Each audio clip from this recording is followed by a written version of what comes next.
Questioning Everything with Garrett and Adam. So right now there's a tendency for the right to complain.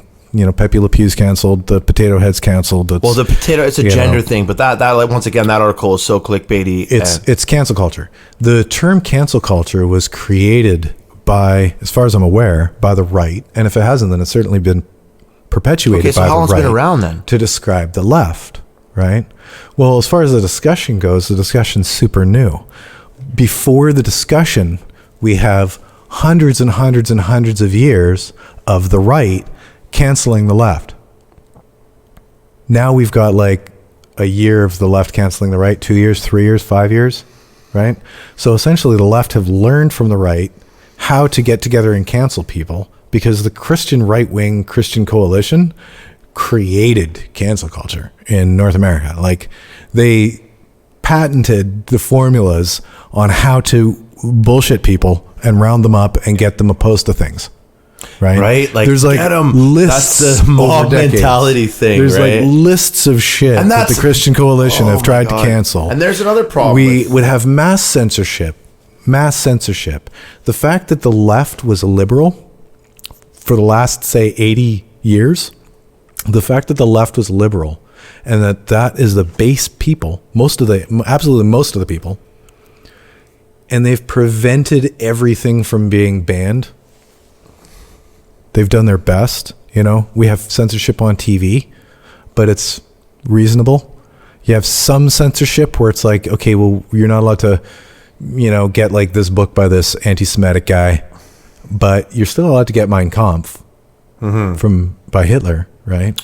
Like, you're still allowed to get books that are super questionable because liberalism requires freedom of information. Now, today, the liberal movement, or the left, as you could really call it, because these aren't like liberal people. This is just the left. So it's probably the smallest amount of people, but they're making the most noise. And they're trying to control what people can be exposed to based off of what they consider to be values. And the left, as far as liberals, should have learned the lesson over the last multiple hundred years of the Vatican to the Church of England to your local church to your local, Christian Karen who or the people in the schools who like take out the ruler when a girl wears a skirt to make sure that it's the right length of distance between. Why are all the Catholic girls wearing little skirts anyway? Isn't that a bit weird? Anybody? It's totally weird, dude. Like, isn't that like I have a big Catholic school by my house. I've taken buses, or you're driving by or whatever, and you see all these little girls out there, and they're freaking. It's gonna get it, but it's strange. You're like, why lower that skirt down and past your knees then? Yep. God-fearing. Yep. That's odd to me. There's little things like that, like, and then like even just like the fact that Catholic priests we've heard that they've been molesting boys because you're supposed to stay.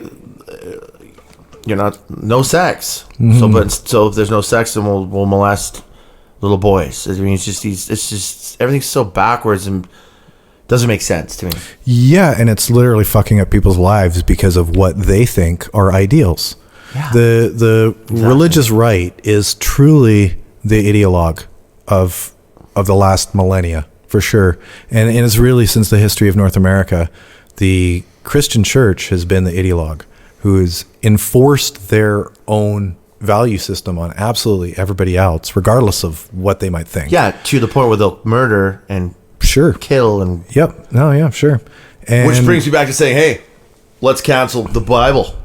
So with the left versus right, the most interesting thing is that I don't think, like, say the people that we know, I don't think that those people count in those terms anymore.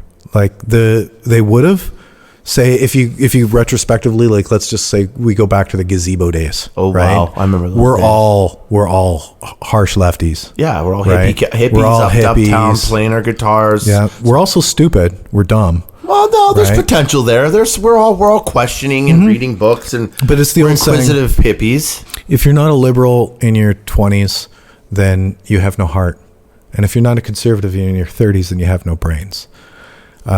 It's easy for people who have nothing to think to be generous with other people's money and to be generous philosophically with how we think the system should be run. Again, saying that there should be a cap on money.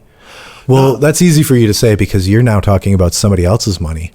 And interestingly enough, once we get into the principles, the mechanics, if we have the ability to limit how much money a person can make, who gets to choose that? And what's the limits on the people that are choosing? The Great Reset gets to choose that.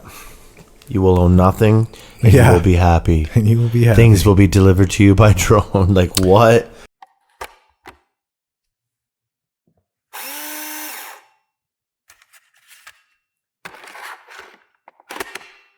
Advertisement loading.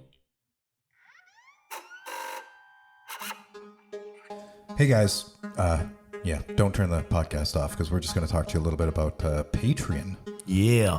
We've got a Patreon because we have to commercialize this podcast somehow. We got to eat more than ramen one day. And coffee, straight coffee all day.